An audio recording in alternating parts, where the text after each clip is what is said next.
Kuki militant singa chana su khudak ta handok to na terrorist ni Louthok amadi Kuki Mla tara da Piriba power Louthok haina Malem na fongdorakli Manipur thugaina ba hotnariba Kuki Mla tara da Piriba power Louthok kadabani amadi su chana Kuki militant singna su gi rule thugaidana mihat mipun taubana terrorist ni Louthok haina transgender Malem thongam na makha na ngasi su lamlong kaithilda khongjang changsin khre Housing Manipur Tonga issue as a Maru and a Kuki Mla Tarana, Sanavalila Harbasi, Miana Amadi Lengang, Kangaraba Wapamia Harbasi, Mayek Sangna Lairaba Asipawada, ruling party Makagi, Mla Tara Asigimara sing as a Kupsanduna, Laibagi, Poida, Ama Laiba, Asina Maram or Harakanta issue as a Loisila Bangam, the Bagi Pibam Amalapa, Asina Maram or Harakanta, Piriba, Kiram Siga Marilena, State Chief Minister, Amadi Maruana, Party Azanta Party, Presidenta, Kuki Mla. BJP party the yaud BJP party the yaud MLA tarese kuzik phawbada party ki membership tagi Louthok na thamli basi kari maram gino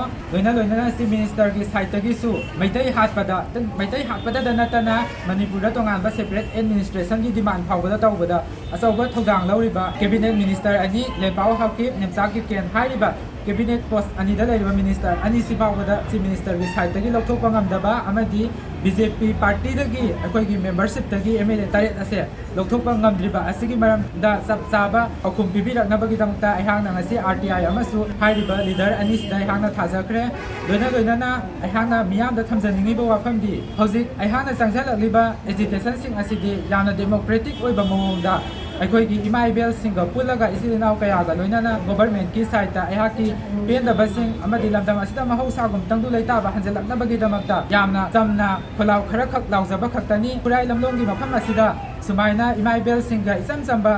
demonstration amakhatang tawjage haiduna ayana arrange tawjarapa asida tongan ba central security forcing amadi state ki laiba tongan ba force mayam ama sijanaraga la lakbagi mawongda ayana ngasi mafam asida hesitation changjalaknaba khonaba asida akaya toy thohalakpa yaba amadi ayhaki wakhalda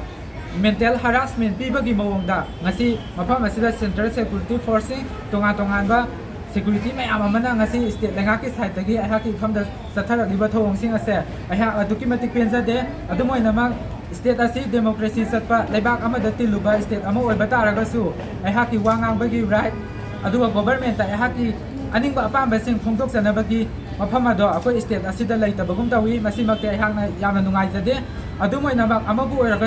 oiragasu ayhangna state lengakta thamjakiba numit 15 ni matam ado ngasi numit 5 ni haujan khare numit 10 ni khaktang aisalakle ayhangna lengakta thajakiba matam ado adumoina mak ayhangna thajakriba matam adu phawbada lengaki maikaidagi sabsaba thabak thorang amata lokhalaktaba taragadi Manipur thugaina bo hanabada state ki lehauriba ruling ki party nipu mangasi su Manipur thugaina bo hanabada Kuki Mla tara atamna saugatpaga loinana makoi ki oiba sabsaba daita lawi habado ayhaki wakhalonda thamjabaga loinana ayhaki iramdam asida poksaba iramdam asida ki chawjarakpa yelhomi ama oina iramdam asibu kanba pamjaba miyoi ama oina ayhangna tanjariba demand sing asi karigumba lenganga thabak to onthorta taragadi ayhangna haijakiba adugi matungina si minister gi banglo mamangda ngasi ga so amukana haijari ayhaki suicide protest tawgani